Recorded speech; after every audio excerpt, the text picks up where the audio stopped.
세월호 사건이 있은 지 7주기가 되어지는 때였습니다. 많은 사람들이 이 세월호 사건을 통하여서 늘 깨닫는 것도 많았고 또 여러 가지 생각해야 할 것도 많이 있었을 것입니다. 천안함 사건도 있었죠. 헬기 폭파 사건도 있었고요. 성수대교 붕괴 사건도 있었고요. 아현동 도시가스 폭발 사고도 있었고요. 삼풍백화점이 붕괴되었던 일도 있었습니다. 대구 지하철 화재도 있었죠. 이런 다양한 사건들을 통하여서 많은 희생자들이 생겼습니다. 그 희생자들, 그들의 아픔은 그들의 운명일까요? 그들이 어떤 죄를 저질렀기에 그런 사고를 당하는 희생자가 되었을까요? 사람들은 생각합니다. 보통의 사람들은 그것이 그들의 운명이다. 운명에 대한 사람들의 생각은 정해져 있다라고 말합니다. 하지만 그렇게 정해져 있는 운명이라 할지라도 그 운명을 바꾸고자 하는 사람들의 노력은 또 높이 평가도 합니다. 만약 정해진 길, 정해진 것이 운명이라면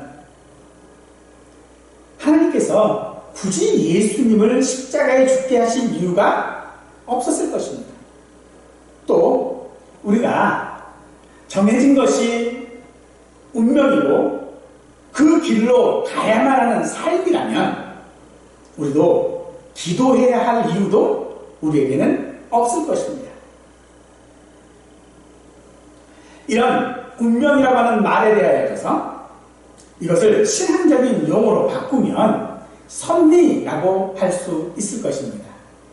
하지만 우리가 생각하는 정해져 있고 바꿀 수 없는 삶을 받아들이기 위하여 용어만 섭리라고 바꾸는 것은 아닙니다. 섭리라고 하는 것은 하나님의 인도하심이지 정해진 길이 아닌 것이죠.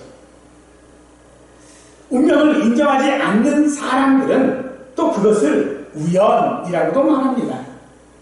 자신의 계획이나 의도와는 상관없이 일어난 일이기 때문에 우연이라고 말할 수 있겠지만 사실 우리 주변에서 일어나는 모든 일에는 결코 우연은 없습니다.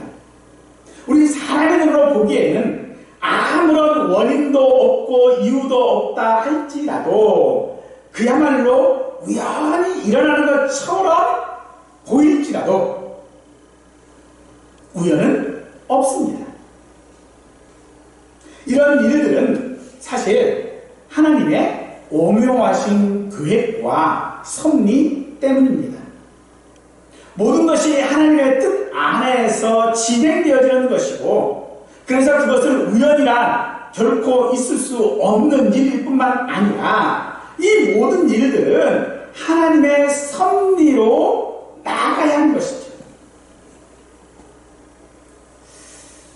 하지만 우리는 그런 하나님의 섭리 혹은 운명 혹은 우연 이런 것들을 사실 우리는 다 이해하지 못합니다. 오늘 말씀을 통하여서 하나님의 섭리가 우리에게 무엇인지를 깨달을 수 있기를 원합니다. 오늘 성경에 등장하는 이삭에 대한 이야기는 사실 이 이삭이라고 하는 사람은 족장들 가운데 아브라함, 이삭, 야곱, 요셉 이런 모든 족장들 가운데 가장 오래 살았어요. 180세에 죽었습니다. 그런데요, 이 이삭의 이야기는 굉장히 짧게 기록되어져 있고요. 조연처럼 등장을 합니다. 그러니까 주인공이 아니에요. 주인공으로 등장하지 않아요, 이 이삭은.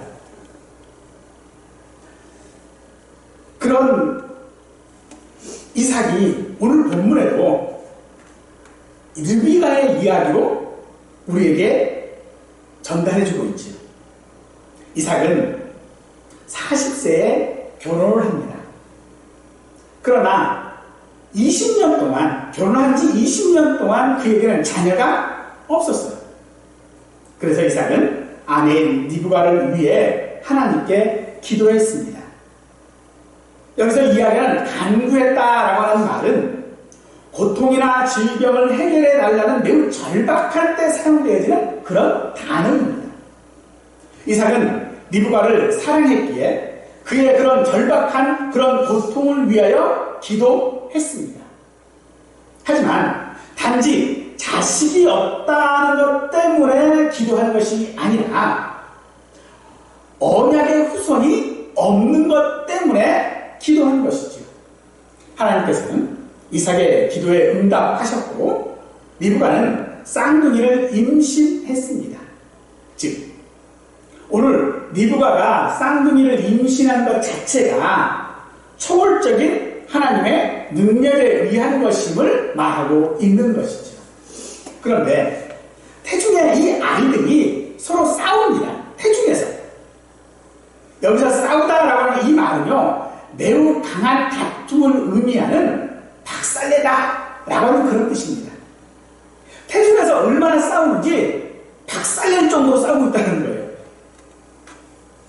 어찌하지 못하는 리브가가 하나님께 그 사실에 대하여 왜 싸우는지를 묻자 하나님께서는 그들의 운명이 어떻게 될 것인지를 알려주십니다.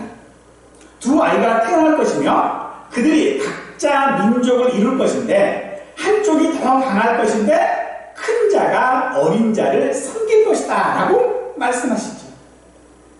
오늘 우리는 하나님의 섭리인 이 예정 혹은 미리 정하셨다라고 하는 것이 우리에게 어떻게 은혜인지를 한번 살피고 그 속에서 깨닫고자 원합니다.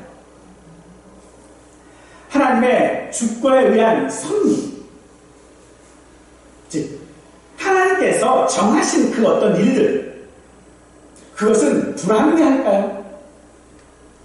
우리 입장에서 그러할지라도, 즉 우리 입장에서 보면 그것이 불합리하다고 할지라도 사실 그 하나님의 섭리는 우리에게 불평의 혹은 불만의 대상이 되어서는 안 됩니다.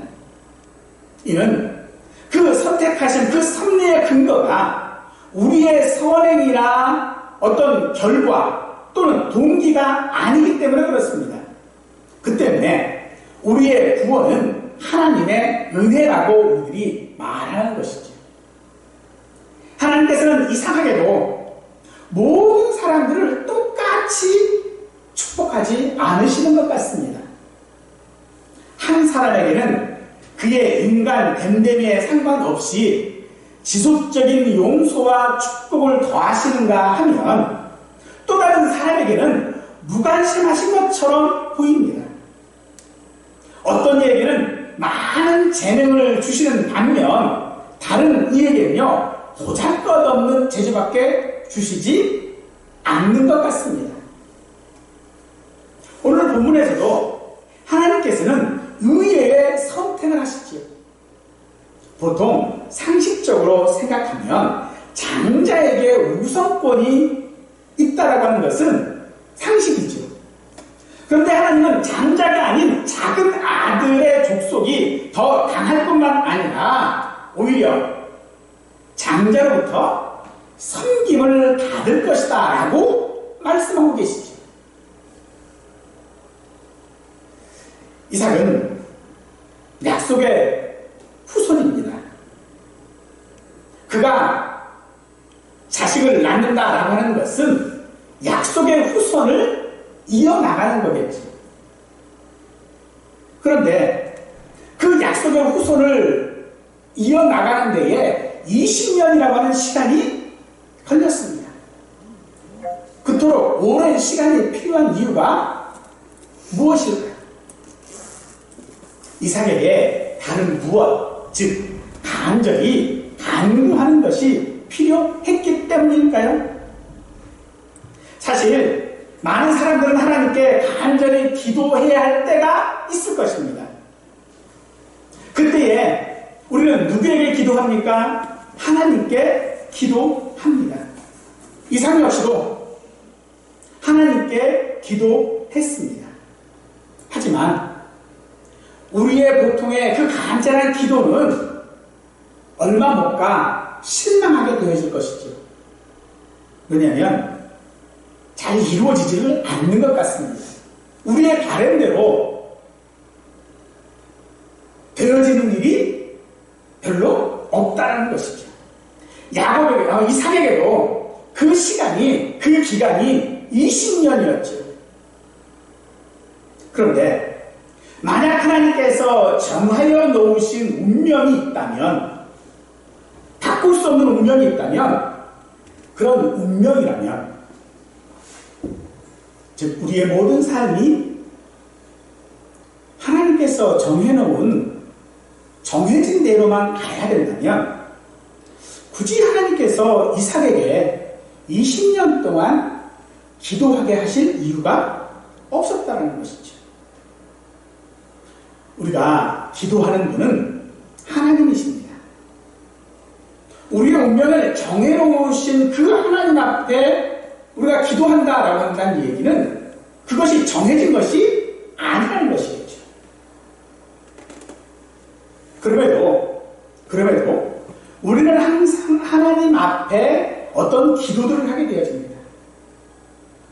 그 기도가 때로는 이루어지지 않고 때로는 실망하게 되어진다 할지라도 그 중에 어떤 것들은 또 이루어지는 것도 있지. 그럼 그것과 이루어지지 않는 것은 어떤 차이일까요? 그것이 어떤 쪽이든지 간에 우리는 그것 자체가 하나님의 은혜인 것을 알아야 합니다. 이루어져도 하나님의 은혜요. 그것이 이루어지지 않는다 할지라도 그건 역시도 하나님의 뜻에 우리가 살아갈 수 있도록 우리를 부흥하기 위하여 만들어 놓으신 길이기 때문에 그건 역시도 하나님의 은혜인 것이겠죠. 하나님의 은혜는 우리 사람들의 조건이나 능력에 관계없이 하나님의 주권에 의하여 주어지는 선물입니다. 생각해 보십시오. 우리가 구원받은 것이 충분한 어떤 선행을 쌓았기 때문에 우리가 구원받았습니까? 우리가 하나님 앞에 충분히 충성했기 때문에 하나님께서 우리를 부르셨습니까? 때문에 하나님의 선택은, 하나님의 섭리는 불공평한 것이 아닙니다. 불합리한 것도 아닙니다. 그러므로 하나님의 섭리를 믿는 우리들이 해야 할 일들은 우리의 기도가 이루어지든 이루어지지 않던 그것이 하나님 앞에 우리의 은혜인 줄 알고 순종하고 나가는 것이 우리에게 필요할 줄로 믿습니다. 우리가 지난번 4월달 매일 묵상하는 말씀이 출애굽기이지요. 이 출애굽기에 보면 모세가 하나님의 말씀을 바로에게 전했습니다. 하지만 바로는 이를 거절할 뿐만 아니라 더욱 가혹한 노동을 시키지요. 백성들은 그로 인하여서 자신들에게 화가 미친 줄을 알고 모세를 원망합니다. 모세는 지금 자신의 백성들에게도 바로에게도 거절되어졌죠. 그런 상황 가운데에 사람들은 보통 하는 일들이 원망의 대상을 찾게 되어지겠죠. 하지만 우리가 믿음으로 바르게 신앙생활을 원한다면 우리의 삶은 어쩌면 더 고통스러울 수도 있을 것입니다. 그럴 때에 우리는 원망의 대상을 찾는 것이 아니라 오히려 하나님의 살펴주신 하나님의 은혜를 기다리는 것이 바람직할 것입니다. 이것이 우리의 삶 가운데 하나님의 선하신 인도하심이라는 증거가 우리의 기도를 통하여 혹은 우리의 삶을 통하여 나타나야 할 것입니다. 그러므로 우리는 그런 하나님의 선하신 인도하심을 섭리라고 말하는 것입니다. 따라서 하나님께서 우리의 사람들을 섭리하신다면 우리는 그 상실감이라든지 고통이라든지 죽음을 두려워할 필요가 없습니다. 그래서 예수님은 우리에게 이렇게 말씀하시죠. 아무것도 염려하지 말라. 만물에 베푸시는 하나님의 섭리를 보아 우리를 향한 그분의 사랑을 알 수 있다라고 말씀하시겠죠. 새들은 씨를 뿌리지 않지만 하나님께서 먹이십니다. 들의 백합화는 길쌈을 하지 않지만은 솔로몬의 옷보다도 더 훌륭하게 입히신다라고 말씀하십니다. 하나님께서 새들과 들에 핀 백합화에게 그렇게 하시는 이유는 그 창조하신 만물들을 사랑하시기 때문에 그런 것입니다. 그러므로 하나님의 선하신 인도하심이라고 하는 이 섭리는 바로 하나님의 사랑하심이라는 것이죠. 사랑하는 성도 여러분, 우리는 만물보다 더 귀한 존재입니다. 하나님은 그냥 우리를 창조하신 창조주가 아니십니다. 그분은 우리를 창조하셨을 뿐만 아니라 우리를 사랑하시는 하나님이심을 믿으시기 바랍니다. 섭리는 모든 만물을 주권적으로 다스리시는 하나님의 방식인데 하나님께서 그렇게 주권적으로 다스리시는 방식이 왜 그렇게 하십니까? 사랑하시기 때문이라는 것입니다. 하나님은 돌보시고 양육하시는 분이십니다. 하나님은 그분의 주권 안에서 자기 백성들을, 자기 자녀들에게 최선의 일이 무엇인지를 생각하시고 사랑하시고 그리고 그들을 위하여 섭리하십니다. 단지 이 세상의 과정들을 보존하기만 하시는 것이 아니라 하나님께서 정하신 인도하시고자 하신 그 목적지로 이끌어 가시고자 우리를 사랑하시는 분인 것을 우리는 인정해야 합니다.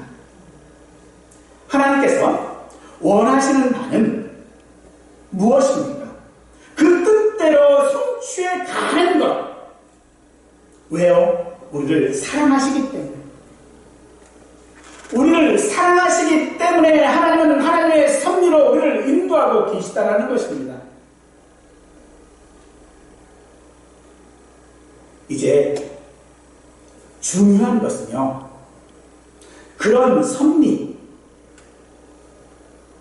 그 섭리를 과연 나는 믿는가?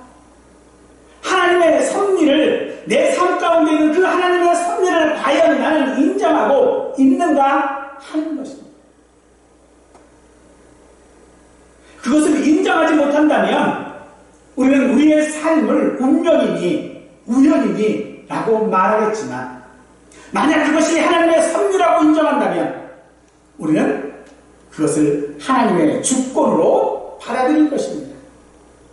따라서 하나님의 섭리가 없이는 그 어떤 일도 일어날 수 없습니다. 그러므로 섭리를 참으로 믿는 것은 우리에게 너무나도 중요한 일이라는 것입니다. 하나님은 하나님의 섭리를 믿는 저와 우리 모두가 되시기를 간절히 원합니다. 사랑하는 성도 여러분, 지금 코로나19와 같은 전염병으로 인하여서 많은 역경들이 우리에게 있습니다. 이로 인하여서 많은 희생자들도 있습니다. 그런 가운데에 내 모든 삶의 정황들 가운데에 좋지 않은 일들이 내게 있다 할지라도 우리는 그것이 하나님의 섭리라고 말할 수 있어야 합니다. 그야말로 그것은 믿음의 행위인 것이죠. 바울은 우리가 믿는 거로 말한다라고 합니다. 모든 정황 가운데 하나님의 섭리를 믿는다면, 우리가 그 안에, 그 섭리 안에 있다라고 인정한다면 우리는 더욱 하나님을 의지할 수밖에 없을 것입니다.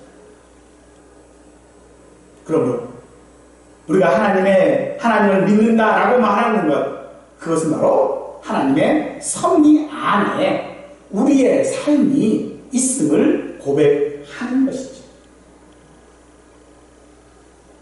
그러므로 내 상황에 따라서 하나님께 대하여 조금이라도 불평하고 있다면 그것은 참된 신앙을 가진 하나님의 섭리를 믿는 자의 모습은 아니라는 것이죠. 오히려 그것은요, 세상을 따라가는 것과 다를 바가 없을 것입니다. 그리고 우리의 신앙에 있어서 정말로 중요한 전제가 하나가 있는데 그것은 바로 하나님에 대한 인식입니다. 우리가 하나님을 어떻게 인식하고 있는가? 하나님의 입장에서 하나님을 인식하는 것과 우리 입장에서 하나님을 인식하는 것은 정말로 다릅니다. 우리는 우리 입장에서 하나님을 이해하지 말고 하나님의 입장에서 하나님을 이해하는 자가 되어져야 할 터인데, 우리 입장에서 하나님을 이해하려고 우리는 너무나도 많이 애쓰고 있다는 것이죠. 하지만 우리 입장에서 이해하고자 하는 하나님은 그런 관점으로만은 우리는 하나님을 알 수 없습니다. 때때로 우리는 우리의 이성이나 상식으로 이해되지 않는 많은 일들이 우리에게 있음을 압니다. 그리고 그 많은 일들이 하나님의 섭리로 이해되어지는 은혜가 우리에게 있기를 원합니다. 바울은 우리 인생을 향한 그런 하나님의 섭리를 이렇게 선언하고 있습니다. 우리가 알거니와 하나님을 사랑하는 자, 곧 그의 뜻대로 부르심을 입은 자들에게는 모든 것이 합력하여 선을 이루느니라. 모든 것에는 실패도 있고요, 성공도 있습니다.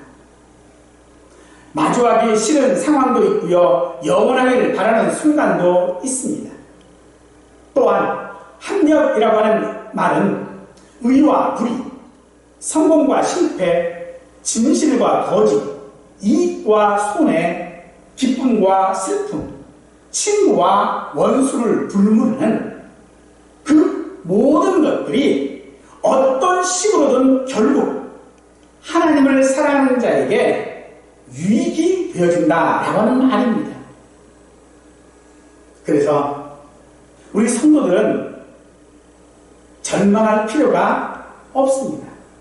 오히려 우리에게 그런 순간들이 있다면, 합력하여 선을 이룰 수 있는 그 모든 일들이 우리에게 있다면 그것은 우리의 삶을 하나님께로 돌릴 수 있는 전환점이 되어지는 것이다 라고 말하는 것입니다.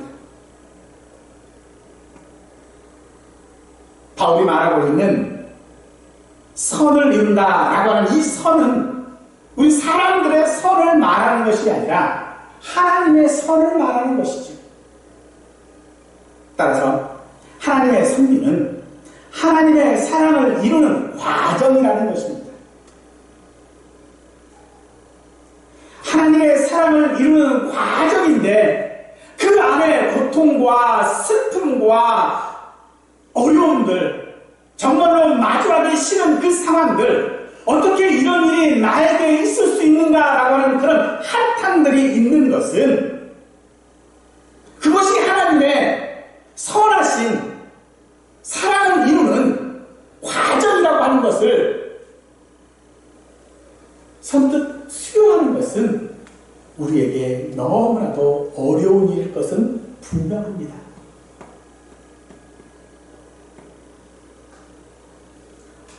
하지만 사랑하는 성도 여러분, 우리의 모든 상황이 하나님께서 나를 사랑하시는 말미암아 나를 인도하고 계시는 사실을 정말로 믿어야만 합니다. 이 사실을 믿지 못하면 우리의 삶은 하나님의 원하시는 방향이 아니라 엉뚱한 방향으로 갈 수밖에 없는 것이겠죠. 리브가의 태중에서 아들들이 싸울 때에 그것을 신약성경에서는요, 하나님께서 야곱은 사랑하시고 에서는 미워하셨다라고 말하고 있습니다. 그 결과는 이 두 사람이 아주 상반된 삶을 살았음을 우리는 너무나도 잘 알고 있지. 하나님의 섭리, 하나님의 그 사랑하심을 믿었던 야곱은 하나님의 사랑 가운데 살았고, 에서는 그렇지 못한 삶을 살았습니다. 우리에게 닥친 거부할 수 없는 운명, 거짓말 같은 우연은 우리를 사랑하시는 하나님의 사랑의 과정임을 믿으십시오. 또한 우리의 삶이 그 사실을 체험할 수 있고 그 삶이 하나님의 은혜임을 고백하는 그런 삶의 시간들이 되실 수 있기를 간절히 축원하겠습니다.